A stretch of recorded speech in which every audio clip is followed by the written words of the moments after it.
an artist died today. He was relatively unknown, apart from to his followers on Facebook.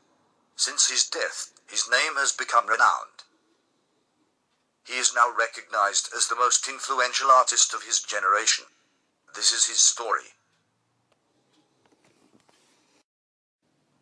He didn't have an easy life. But then, who does?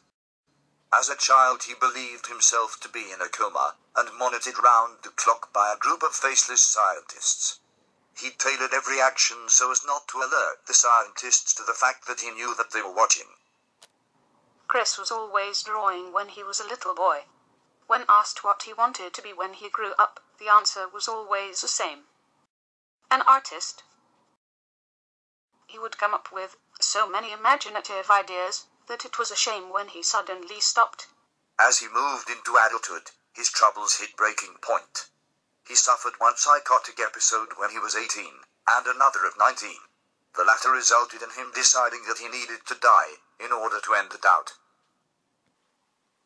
After his break, it was as though he couldn't bear to be inside his head any longer. So in the end he just shut himself down.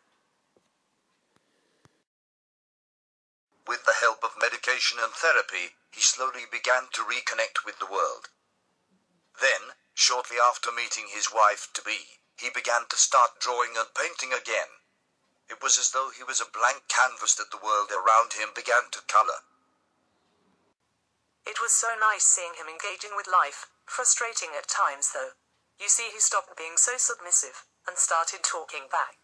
But it was lovely to see him developing again. Chris never recovered his imagination after his illness, but that didn't stop him from being an artist. Everything he did was logically thought through.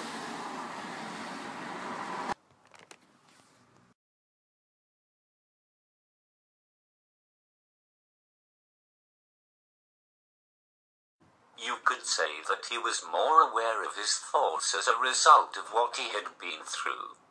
He had to be, you see. He had no other choice. Why spend your life not doing what you want? Or at least what you're told you want?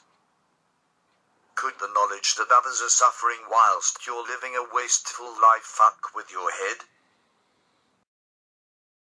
He became particularly famous for the doodles he did, although to him they were much more than just random scribbles. He created scores if not hundreds of them during his lifetime. When he was struggling mentally, he would just sit and draw, and the therapeutic effect would get him through.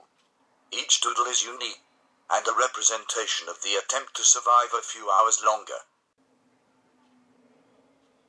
Unfortunately, as he traveled further into his recovery, he began to develop as a personality. He moved further away from the purity that he had once embodied and started to be just like everyone else.